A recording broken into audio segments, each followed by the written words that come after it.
오늘은 신유대인 프로젝트라는 주제로, 신유대인 프로젝트는 하나님께서 먼저 시작하셨습니다는 주제로 하나님의 말씀을 함께 선포하고 나누고자 합니다. 신유대인 프로젝트라는 것은 우리가 유대인이 혈통적 유대인이 되자 이런 것이 아니고, 우리 말씀에 주신 것처럼 표면적 유대인이 아닌 이면적 유대인, 모든 크리스찬, 하나님의 사람들, 믿음으로 예수님을 영접한 사람들은 표면적 유대인이 아니라 이면적 유대인이 된 것입니다. 그리고 이것 하나님께서 우리 가운데 말씀하신 것이기도 합니다. 신약에서만 말씀하신 것이 아니라 이미 창세기부터 하나님의 첫 번째 언약의 말씀이기도 합니다. 그래서 우리는 신유대인 프로젝트라는 이름으로 우리의 신앙을 다시 한번 갱신하고, 너무 거창한 것 같지만 다시 한번 종교개혁을 시작하고자 하는 것입니다. 종교개혁은 언제 일어났느냐면 1517년에 일어났습니다. 근원으로 돌아가자, 아드 폰테스. 이 말씀은 시편 41편 사슴이 시냇물을 찾아 헤매이듯이 해서 시냇물을 찾아, 이 말씀이 아드 폰테스, 라틴어로 그걸 번역하면 원천을 찾아, 이 말은 아드 폰테스, 시냇물을 찾아, 이 말인 것입니다. 그런데 그 당시에 문의의 혁명이 일어났습니다. 르네상스라고 하는 것이죠. 시대의 변화가 그렇게 흘러간 것입니다. 르네상스, 문의 혁명이 먼저인지 종교개혁이 먼저인지는 딱히 말할 수 없습니다. 그래서 시대가 그런 변화를 요구해서 세상에서는 문의 혁명이, 르네상스가 일어난 것이고, 종교개혁에서는 그 당시 서구 사회는 기독교가 유일하니까 기독교계에서는 종교개혁이 일어난 것입니다. 시대의 변화가 거셌기 때문입니다.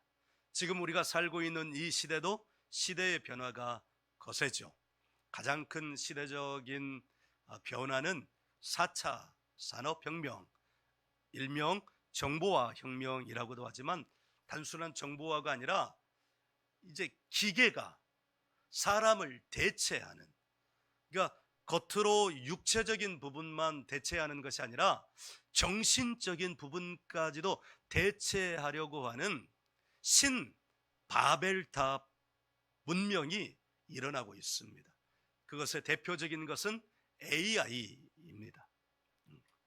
우리가 SF 영화를 보면 AI, 단지 로봇으로 시작해서 생각하는 로봇까지 나가고, 또 중앙 컴퓨터가 인간 세계를 장악해서 그들의 감정까지도 컨트롤하는 그런 영화들이 나오는데, 그것이 단지 영화 속에만 구현된 것이 아니라 현실 세계 속에서도 지금 그와 같은 변화가 이미 일어났습니다. 그래서 윤리적인 문제가 있으니까 그와 같은 연구를 하는 기업의 수장들이 모여서 그 연구 개발을 잠시 멈추자고도 하지만, 사람이 가지고 있는 하나님을 넘어서려고 하는 이 죄성이 그 멈추자고 하는 합의를 언제까지 지킬 수 있을지는 모르겠습니다. 관심이 없으면 변화를 체감할 수 없지만, 관심이 조금이라도 있으면 이 변화의 속도가 어마어마하다는 것을 우리는 알 수 있습니다. 그래서 학자나 또 비즈니스를 하는 사람들은 세상을 알아야 한다고 아우성을 치고 있고, 그것은 교육계 그리고 종교계에도 말할 것 없이 동일하게 외쳐지고 있습니다.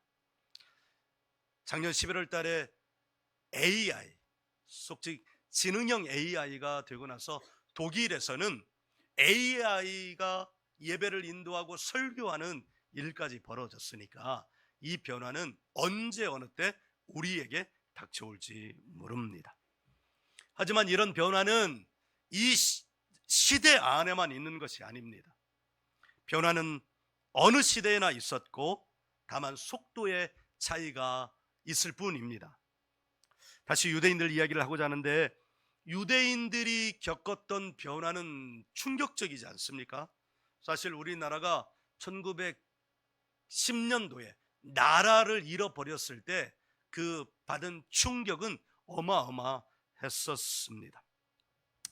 하물며 유대인들 겪었던 그 변화는 이루 말할 수 없는 큰 충격이었어요. 나라가 없어져 버렸는데 그 나라가 단지 5년, 10년, 30년 이 정도가 아니라 기약 없을 만큼 없어져 버린 것입니다. 뿔뿔이 흩어졌는데, 뿔뿔이 흩어지면 당장 다가오는 것이 뭐예요? 생존입니다. 생존.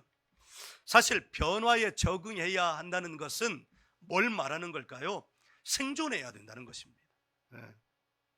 교회도 시대의 변화를 잘 읽어야 합니다. 그리고 그 변화에 대처해야 합니다. 이렇게 말하는 것은 사실은 교회도 생존해야 되기 때문입니다.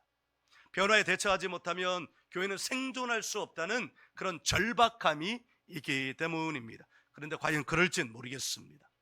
AD 70년에 예루살렘이 로마 군대에 의해 멸망할 때, 그때 변화의 충격파는 어마어마했지요. 생존 여부는 불투명했습니다. 사실 우리 삶의 대부분의 고통은 뭡니까? 고난은 뭡니까? 생존과 관련된 것입니다. 어느 때 두려워져요? 내가 생존할 수 있을까? 어느 때 삶을 놔버려요? 생존에 대한 가능성이 이제는 없어 라고 말할 때 스스로 생명을 놓아버리기도 합니다. 여러분, 그와 같은 상황 속에 있었던 유대인들, 그러나 지금 수천 년이 지난 지금의 유대인들을 한번 보시기 바랍니다. 그들이 여전히 생존 여부에 목을 메고 있습니까? 아닙니다. 그렇지 않습니다.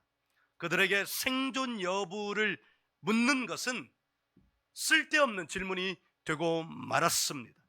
이 말은 무슨 말이냐면, 유대인들은 자신의 고난 가운데, 고통 가운데서 수없이 밀려드는 2000여 년 동안 그들은 사회 속에서 그들의 생존 여부를 걱정하면서 지나왔는데, 지금은 생존 여부의 문제를 거뜬히 이겨내고 도리어 세상을 앞에서 이끌어가는 민족이 되었습니다. 여러분, 그렇다면 그들은 무엇이 그들을 그렇게 만들 수 있었을까요? 이 질문에 대한 답을 오늘 함께 찾아보려고 하는 것입니다. 이 질문에 대한 답을 먼저 역사에서 찾아보려고 합니다. 우리가 얘기했던 예흐바 거리를 남겨달라고 요청했던, 로마 총사령관에게 요청했던 벤 자카이 같은 사람의 기여는 오늘날 관점에서 볼 때는 어마어마한 역할이 아니라고 말할 수 없습니다. 대단한 통찰이죠.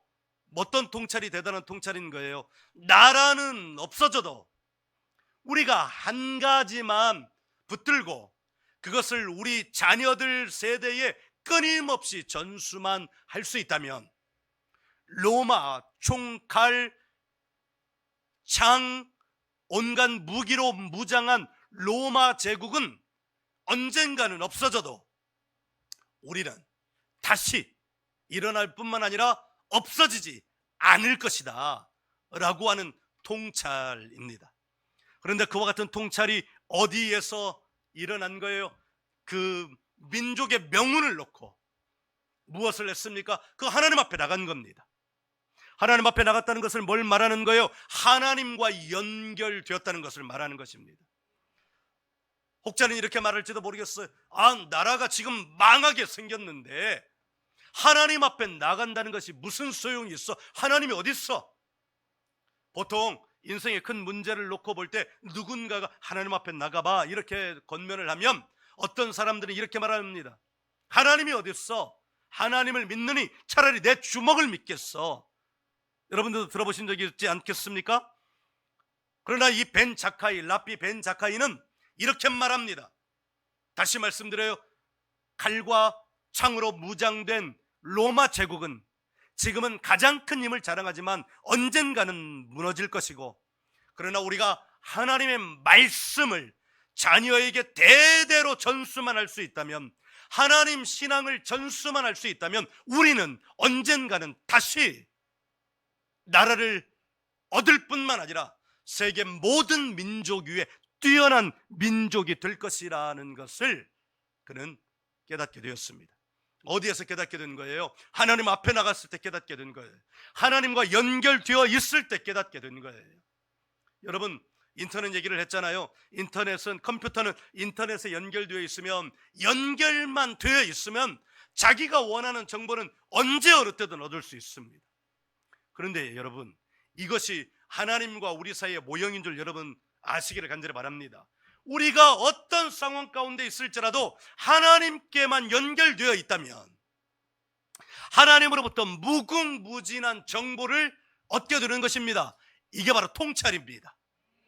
성경은 그것을 이렇게 말합니다. 여호와를 경외하는 것이 지혜의 근본이다.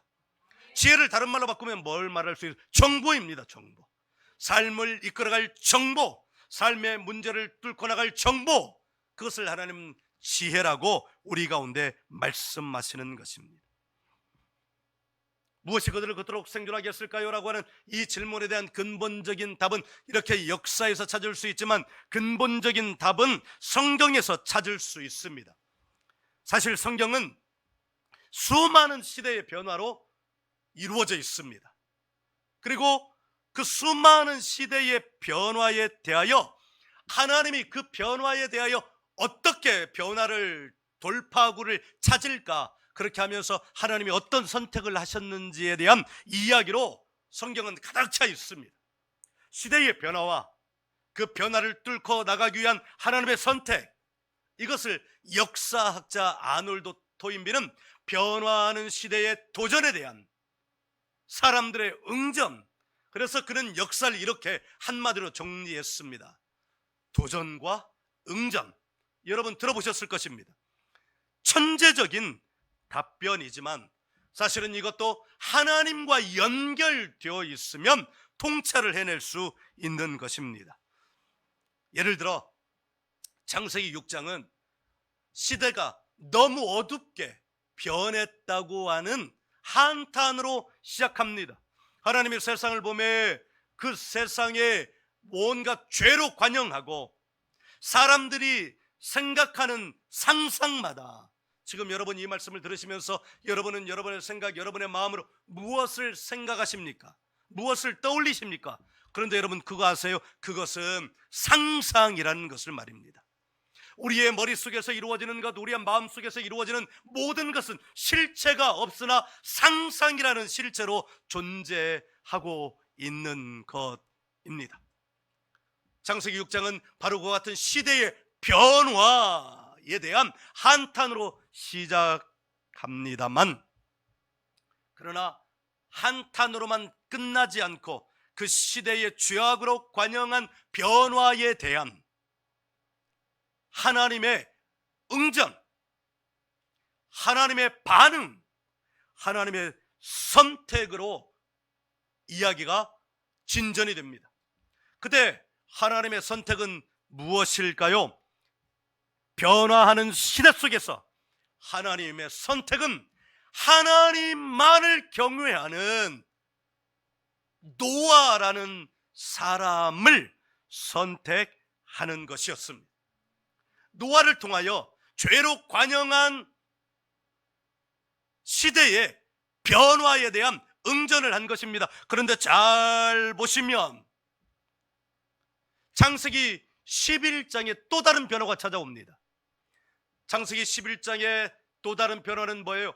사람들이 이제는 우리가 하늘에까지 닿자. 하늘에까지 닿자는 것은 뭐예요? 하나님의 영역을 우리가 들어가자는 것입니다.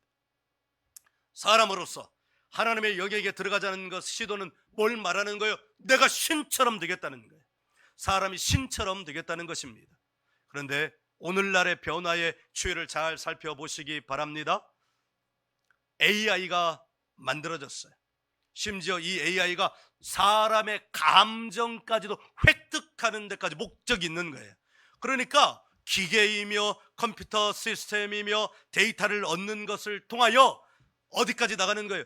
수많은 사람들의 감정이 인터넷 라인을 통하여 세계의 정보에 다 축적이 되어 있는데 거기에서 텍스트만을 얻어내는 것이 아니라 그 텍스트를 통하여 사람의 감정까지 획득해내는 거예요. 그리고 그 AI가 사람의 감정까지 획득해내서 마침내는 수많은 사람들의 감정조차도 그 AI 안에 다 들어가 있어서 상황에 따라 감정을 표출하는 거예요. 창세기 11장이 바로 그와 같은 것입니다. 그러니까 이를테면 AI의 출현은 한마디로 신 바벨탑의 출현과 마찬가지인 것입니다. 그럴 때 하나님의 선택은 뭘까요? 그 변화에 대한 하나님의 응전은 뭘까요? 창세기 5장 6장에서 하나님이 노아라는 한 사람을 선택하셨던 것처럼 하나님은 창세기 12장에서 또 한 번의 선택을 하시는데 그 선택은 바로 아브라함이라고 하는 한 사람을 선택하는 것이었습니다. 성경을 이와 같은 관점으로 쭉 보십시오. 하나님은 변화의 시대에 요셉을 선택했고, 하나님은 변화되어야 될 때 유다를 선택했고, 하나님은 변화되어야 될 때 모세를 선택했고, 하나님은 변화되어야 될 때 사무엘을 선택했고, 여호수아를 선택했고, 다윗을 선택했고, 사도 바울을 선택했고, 베드로를 선택하면서 역사의 변화에 대한 하나님의 응전을 하셨다는 것을 여러분 알기를 간절히 바라고 원합니다. 이와 같은 변화라는 관점에서 볼 때 최초의 변화는 뭘까요? 성경에 기록된 최초의 변화, 그것은 바로 창세기 1장에 세상을 창조하는 것입니다.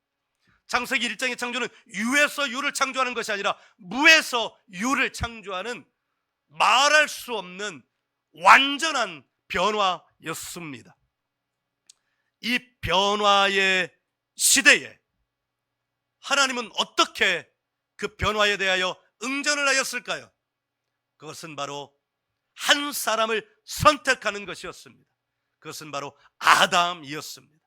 아담을 선택하셔서 그 변화에 대하여 하나님 나라의 응전을 해가는 것인데요, 여러분, 제가 지금 중요한 세 가지 변화와 그에 대한 하나님의 응전을 했는데 그에 따라오는 하나님의 계획을 보아야 합니다. 여러분, 창세기 6장에서 하나님이 한 사람 노아를 선택하실 때 노아만을 선택하신 것이 아닙니다.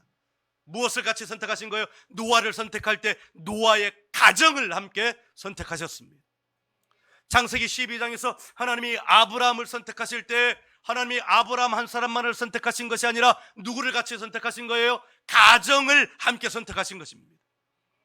그런데 이것이 어느 날 갑자기 튀어나오는 것이 아니라 창세기 1장에서 하나님이 최초의 변화와 최고의 변화를 일으키시면서 그 변화에 대한 응전으로 한 사람 아담을 선택하셨는데, 창세기 2장에 보면 아담 혼자서 선택하신 것이 아니라 하와를 다시금 만드셔서 그에게 가정을 만들어 주셔서 그 변화를 담당할 수 있게 해 주셨다는 것을 여러분 알기를 간절히 바랍니다. 그러니까 시대가 변할 때 하나님은 반드시 한 사람을 선택하시는데, 한 사람을 선택할 뿐만 아니라 그 선택한 한 사람이 가정을 이루고 있는 가정을 함께 선택하신다는 것을 여러분 알기를 간절히 바랍니다. 하나님께서는, 그러므로 우리는 이 시대를 살아가면서 하나님이 나를 부르셨다면, 선택하셨다면, 하나님이 나 개인만을 부른 것이 아니라, 나 개인만을 선택한 것이 아니라 나의 가정을 선택하는 것이구나. 할렐루야. 이와 같은 관점으로 보니까 한 목회자가 부름받아서 주의 종의 길을 걸어갈 때 하나님이 그 사람만을 목회하게 하시는 것이 아니라 그 사람의 가정 전체를 다 목회하게 하시는구나. 그의 그 아내도 사모로 불러서 목회하게 하시고 그의 자녀들도 주의 종의 자녀들로 불러서 목회를 하게 하시는구나. 그것을 깨닫게 되었습니다. 사랑하는 여러분, 여러분도 지금 하나님께서 여러분 한 사람만을 부르신 것이 아닙니다. 이와 같은 하나님의 응전의 방법을 계속해서 바라보다 보면 하나님은 여러분을 부르실 때 또 함께 누구를 부르신 거예요? 여러분의 가정을 부르신 것입니다. 할렐루야, 아멘. 역사학자 토인비는 역사를 도전과 응전이라는 천재적인 표현, 역사의 본질을 꿰뚫었습니다. 하나님께서는 성경을 통해서 변화하는 시대에 대하여 사람과 그의 가정을 선택하셔서 하나님께서 역사하신다는 것을 우리는 지금 막 살펴보았습니다. 유대인을 보십시오. 나라 없는 변화라는 그 고통, 그 고난을 어떻게 뚫어냈어요? 두 가지였습니다. 하나는 가정에서 신앙을 전수하였습니다. 둘째는 학교에서 신앙을 전수하였습니다. 공동체에서 신앙을 전수한 것이라는 말입니다. 첫째는 어디예요? 가정입니다. 둘째는 어디예요? 공동체입니다. 이 말은 무슨 말이냐면 가정만 있어서도 안 되고 공동체만 있어서도 안 되는 것입니다. 가정에서 열심히 신앙을 전수했는데 이 사람이 세상에 나가고 다른 공동체 나갔는데 거기서 신앙을 지켜줄 수 있는 환경이 안 된다면 그 신앙은 지켜지지 않는 것입니다. 반대로 공동체에서는 신앙을 전수하고자 몸부림을 치는데 가정에서 신앙이 전수가 안 되면 그것도 안 된다는 것입니다. 가정과 공동체가 함께 있어야 한다는 것입니다. 성경에서 하나님은 가정을 통해서 신앙을 전수하게 하셨습니다. 아버지와 어머니로부터 아들과 딸에게 신앙을 전수하게 하였습니다. 철저하게 전수하게 하였습니다. 그 다음으로는 공동체에서 신앙을 전수하게 하였습니다. 선생으로부터 학생에게 신앙을 전수하게 하였습니다.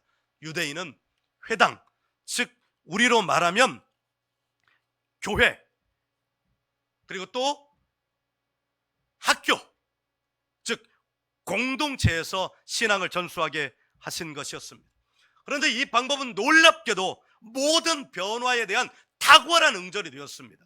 가정에서 하나님의 말씀을 통하여 하나님 신앙을 전수하게 하고, 공동체에서, 회당에서, 교회에서, 학교에서 신앙을 전수하게 하는 이 두 트랙의 프로그램이야말로 최고의 변화에 대한 최고의 응전을 하는 시스템이 되게 해서 생존할 뿐만 아니라 하나님의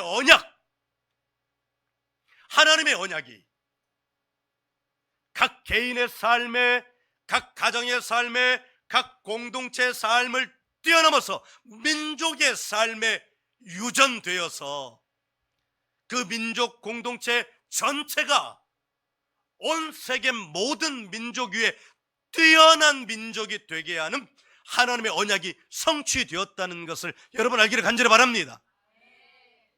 우리에게 주신 이 비전의 말씀 한번 화면을 띄워주시겠어요? 한번 보십시오. 우리에게 부어주신 생수의 강으로 가정을 살리고 다음 세대를 살리고 민족을 살리고 열방을 살린다는 이 비전의 캐치프레이즈야말로 하나님께서 성경을 통해서 한 사람을 부를 뿐만 아니라 가정을 부르시고 그 가정 안에서 다음 세대에게, 공동체를 통해서 다음 세대에게 하나님 신앙이 전수되게 함으로 말미암아 그 민족을 살렸을 뿐만 아니라 열방을 살리게 하여 주셨던 것처럼 우리 더리전 공동체에게 이 놀라운 비전의 말씀을 주셔서 유대인을 통하여 하나님의 나라를 이루셨던 하나님이 우리로 하여금 이미 신유대인 프로젝트를 우리가 알지 못하는 가운데 이렇게 우리를 통하여 이미 시작하셨다는 것을 여러분 알고 감사하시기를 주의 이름으로 축원합니다. 이 방법은 놀랍게도 모든 변화에 대한 탁월한 응전이 되었습니다. 쉼없는 핍박, 쉼없는 고난, 어려움, 환난 등을 견뎌내는 힘이 되었습니다. 사도 바울은 탁월한 유대인 학자였습니다. 말씀을 연구하는 말씀 연구학자, 토라 학자였습니다. 그는 이것을 꿰뚫어 버렸습니다. 그래서 로마서 5장에서 이렇게 말씀합니다. 로마서 5장을 한번 열어보도록 하겠습니다. 로마서 5장 1절부터 5절까지, 로마서 5장 1절부터 5절까지 찾으셨으면 아멘. 우리 한 목소리로 같이 읽습니다. 시작. 그러므로 우리가 믿음으로 의롭다 하심을 받았으니 우리 주 예수 그리스도로 말미암아 하나님과 화평을 누리자. 또한 그런 말미암아 우리가 믿음으로 서 있는 이 은혜에 들어감을 얻었으며 하나님의 영광을 바라보고 즐거워하느니라. 다만 이뿐 아니라 우리가 환난 중에도 즐거워하나니 이런 환난은 인내를, 인내는 연단을, 연단은 소망을 이루는 줄 알미로다. 소망이 우리를 부끄럽게 하지 아니함은 우리에게 주신 성령으로 말미암아 하나님의 사랑이 우리 마음에 부은받음이니. 할렐루야. 하나님과 화평을 누리자 이 말은 뭐예요? 하나님과 확실하게 연결하자 이 말입니다. 네, 이거는 결이 다르지만 그 방법론은 비슷하게 예를 드는 거예요. 여러분, 인터넷에 연결 중독된 사람들, 핸드폰에 중독된 사람들, 여러분, 핸드폰에 중독되었다는 것은 완전히 전인격, 전인생, 전 방향이 핸드폰이나 인터넷에 연결되었다는 걸 말하는 거예요. 그걸 끊어버리면 어떻게 될까요? 막 미친 듯이 죽어가려고 할 것입니다. 금단현상이에요. 그런데 며칠 동안 끊어놨다가 그 사람에게 핸드폰을 주고 인터넷, 컴퓨터, 인터넷을 주고 연결하려고 하면 그 사람의 마음에는 뭐가 찾아올까요? 평화가 찾아오는 겁니다. 화평이 찾아오는 거예요. 우리가요, 하나님과 연결되면 세상이 줄 수 없는 화평이 찾아온다는 거예요. 할렐루야. 그 화평이 찾아오면 우리의 변화가 일어납니다. 환난도 어떻게 한다고요? 즐거워하는 거예요. 할렐루야. 아무리 삶의 어려움과 고난이 찾아와도 핸드폰에 중독된 자에게 이것만 연결시켜주면 그는 그의 삶에 뭐가 찾아온다고요? 화평이 찾아오는 거예요. 자기가 죽어가는 줄도 모른 채 화평이 찾아오는 거예요. 그러나 여러분, 세상에 중독된 거, 컴퓨터, 핸드폰, 술, 마약에 중독되면 그것도 화평이 찾아오지만 그것은 죽어가는 화평인 줄 여러분 알기를 간절히 바랍니다. 그러나 영원한 삶의 소생이 되는 화평 중독이 있습니다. 그것은 하나님께 연결되는 것입니다. 하나님께 연결되면 환난이 찾아와도 즐거워지는 거예요. 그러면 인내할 수 있는 겁니다. 인내하면 한 사람의 캐릭터가 형성이 되는 거예요. 아, 저 사람은 어떤 환난 속에서도 즐거워해. 저 사람은 무너지지 않아. 그 사람을 떠올리면 그런 캐릭터가 형성이 됩니다. 그게 연단이라는 말의 뜻이에요. 여러분, 그런 캐릭터를 가지고 있는 사람이 쉽사리 환난에 찾아오면 무너집니까? 좌절합니까? 우울에 빠집니까? 아닙니다. 아닙니다. 도리어 더 그런 어려움들이 오면 응전합니다. 도전이 찾아오면, 삶의 환난의 도전이 찾아오면, 어려움의 도전이 찾아오면 응전합니다. 올 테면 와봐라. 그리고 더 뚫고 나가게 되는 것입니다. 그것이 환난은 인내를, 인내는 연단을, 연단은 소망을 이루는 줄 우리가 알미로다라는 말씀입니다.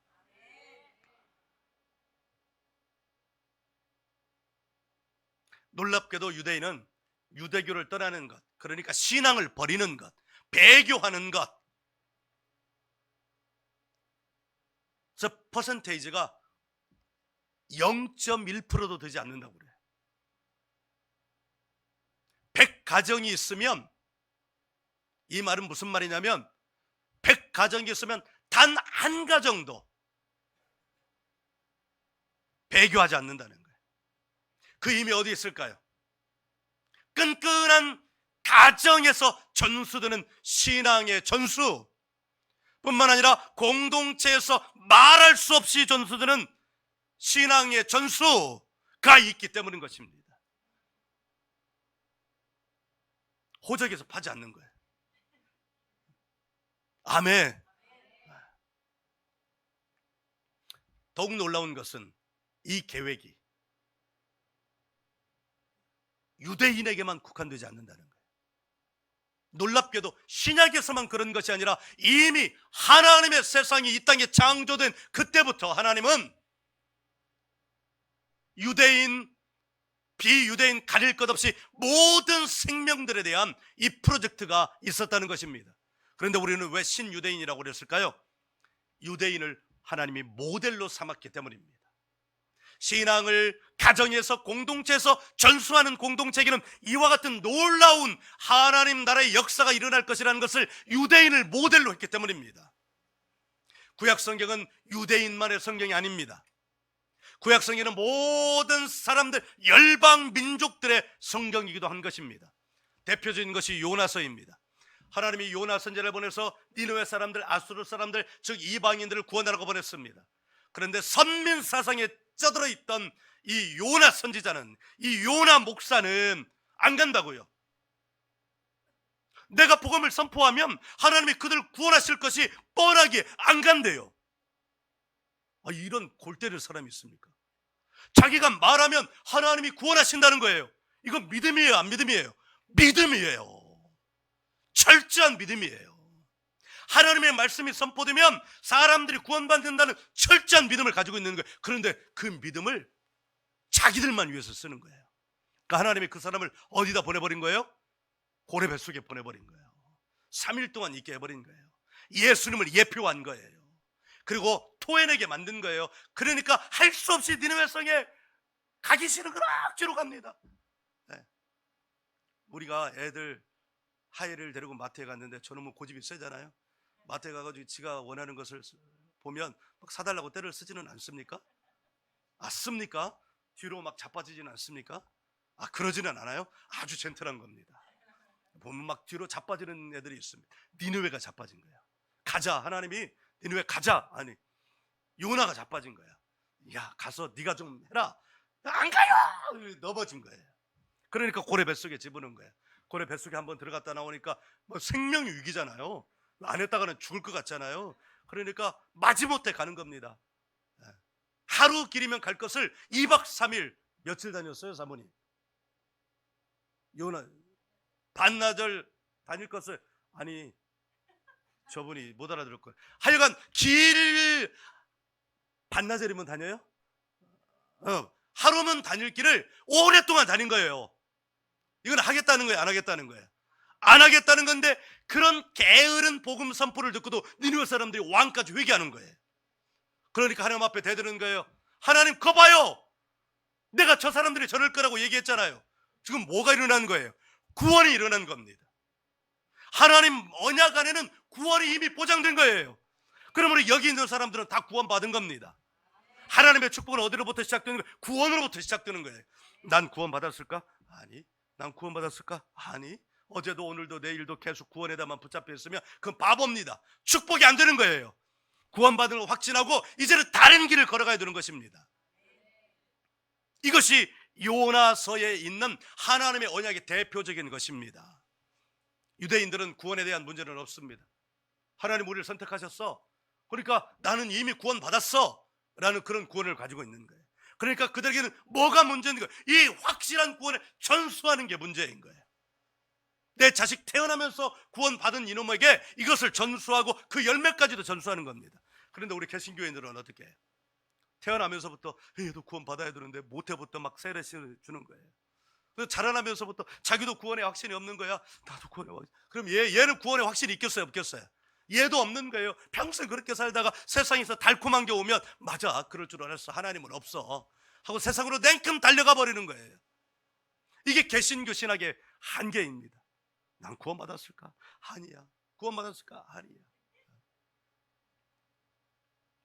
하나님은 이미 구약 성경에서 아니야, 유대인들은 선민이라는 이것은 모델이야, 모델. 다른 사람들도 저 모델을 보고 잘하라고. 옷을 입고 싶으면 나를 보면 됩니다. 옷을 잘 입고 싶으면 나를 보면 돼요. 모델, 수트 모델. 그렇지 않습니까? 배가 좀 나와서 그렇지. 일어나는 거예요, 일어나는 거. 하나님의 공동체는 결코 닫힌 공동체가 아닙니다. 하나님의 공동체는 열린 공동체입니다. 하나님이 구원의 기준을 높게 하셨다면 누가 구원받을 수 있겠어요? 누가 여러분 구원받을 수 있겠어요? 구원의 문턱은 낮습니다. 누구든지 예수님을 영접하며 구원을 받는 거예요. 왜 예수님을 보내셨어요? 구약의 제사로 하면 이 땅에 어린 양들이 남아 있을 수가 없습니다. 70억이 되는 인구가 해마다 양을 한 마리씩 잡아서 제물로 바치면 한 번 죽을 때 양이 몇 마리가 죽는 거예요? 70억 마리가 죽는 거예요. 그러니까 예수님이 한 번에 단번에 당신의 피를 흘림으로 이 땅에 어렵지도 않아요. 믿기만 하면 돼요. 아니, 믿는다는 말은 이게 오해가 된 거예요. 믿는다는 말은 뭐냐면 마음을 열어서 그분이 내게 들어오게 하시면 되는 거예요. 그러면 구원 끝. 그 다음 이제 뭐예요? 전수하는 거예요. 하나님의 말씀을 전수하는 거예요. 어떻게 해요? 목숨을 걸고 전수하는 거예요. 자기 전부를 걸고 전수하는 거예요. 아침부터 저녁까지 전수하는 거예요. 가정에서 전수하고, 회당에서 전수하고, 교회에서 전수하고, 학교에서 전수하고. 그런데 세상 학교에서는 그것을 전수할 수가 없잖아요. 그러니까 우리가 학교를 세운 거예요. 유대인 학교는 이렇대요. 오전은 내내 신앙 교육만 한답니다. 오후에는 학과 공부를 시키는데 한 3시간 정도만 하고만 돼요. 유대인 학교는. 근데 놀랍게도 우리도 오전에는 신앙 교육만 하잖아요. 오후에는 우리가 1시간 더 많이 해요. 유대인들보다. 유대인은 3시간 한다는데 우리는 4시간 해요. 그러니까 우리가 좀 더 똑똑한 놈들이 더 나올 수 있어요. 이제 만 2년이 지나고 3년차 접어 들어가고 있지만 여러분, 이 신유대인 프로젝트를 통해서 놀라운 일을 기대하시기를 주 이름으로 축원합니다. 필리핀에서 예배드리는 공동체 여러분, 더리즌뿐만 아니라 GUS, 그 다음에 다니엘, 그리고 거기서 학교 다니는 학생 여러분, 신유대인 프로젝트는 이미 성경에서 하나님께서 먼저 시작하셨다는 것을 알기를 간절히 바랍니다. 마치 처음 생긴 게 아닙니다. 지금 우리는 놀라운 하나님의 계획 안에 있습니다. 신유대인 프로젝트, 따라해 봅시다. 신유대인 프로젝트. 혈통을 바꾸자는 게 아니에요. 누가 이것만 딱 듣고 야, 김종균 목사 이상한 사람이 됐다 뭐 이러는데, 혈통을 바꾸자는 게 어떻게 혈통을 바꿀 수 있어요? 피를 가를까요? 유대인 이렇게 몇 명 잡아가지고 피 싹 뽑아서 이렇게 갈아? 그게 아닙니다. 그게 아닙니다. 이건 뭐 또 통일교 같은 피가름 같은데 그게 아니라 표면적 유대인이 되지 말고 이면적 유대인이 되라는 하나님 말씀에 근거하여 이미 하나님께서 이루신 그 신유대인 프로젝트를 우리가 이때에 발견한 것입니다. 할렐루야. 이것은 또 하나의 종교 개혁이 될 줄 믿습니다. 오늘 말씀을 한번 보십시오. 당신은 이제 하나님의 백성입니다. 당신은 지금 하나님의 긍휼을 얻었습니다. 누구에게 말하는 거예요? 이방인들에게 말하는 거예요. 저는 하나님의 백성이 아니었지만 당신은 이제 하나님의 백성입니다. 저는 긍휼을 얻지 못했지만 이제는 당신은 긍휼을 얻었습니다. 이 말은 무슨 말이에요? 당신은 신유대인이 되었습니다. 당신은 신유대인이라고요. 당신이 그리스 사람이지만 신유대인입니다. 당신이 영국 사람이지만 신유대인입니다. 당신은 로마 사람이지만 신유대인입니다. 당신이 한국 사람이지만 신유대인입니다. 할렐루야. 체질을 바꾸는 거예요. 체질을 바꿔야 돼요. 실제 체질을 바꿔야 되는 거예요. 그럼 사람이 달라집니다. 아멘. 피부 빛깔이 달라져요. 하물며 내 안에 있는 영적인 체질을 바꿔버린다면 어떤 일이 일어나겠습니까? 여러분, 12명의 정탐꾼 가운데 유다 지파의 지도자는 갈렙이었습니다. 그런데 여러분 아시잖아요. 갈렙이 정통 유대인이 아니었습니다. 그 사람은 히브리인 유대 사람이 아니란 말입니다. 그는 다른 족속이었습니다. 그런데 그가 유다 지파 안에 들어왔고 유다 지파의 지도자가 되었습니다. 이 말은 무슨 말이에요? 그는 혈통으로는 유대인이 아니지만 그는 영으로는 어떻게 유대인이 뭐가 됐다는 거예요? 유대인이 되었다는 거예요. 신유대인이 되었다는 거예요. 그런데 놀랍게도 하나님이 그에게 뭐라고 말씀하세요? 내 종 갈렙은, 할렐루야, 내 종 갈렙은 그들과 마음이 달라서 나를 온전히 쫓았으므로, 이 말은 뭐예요? 신앙의 전수를 확실히 했으므로 내가 그에게 그가 요구하는 땅을 어떡하리라? 주리라. 하나님의 언약의 축복을 주리라. 아멘. 여러분은 이미 하나님의 백성이 되었습니다. 아멘. 여러분은 이미 긍휼을 얻을 사람이 되었습니다. 그러니 이제 뭘 해야 돼요? 가정의 체제를 바꾸십시오. 우리 공동체 체제를 바꾸십시오. 그 준비를 하고 있습니다. 연구하고 있고 사람들을 만나고 있고 자료들을 만들어내서 그렇게 체제를 바꾸기 위한 준비를 하고 있습니다. 놀라운 일이 일어날 것입니다. 이 일은 반드시 하나님의 언약 안에 있는 일입니다. 할렐루야. 그 언약을 우리 함께 읽고 오늘 말씀을 마치고자 합니다. 신명기 28장 1절입니다.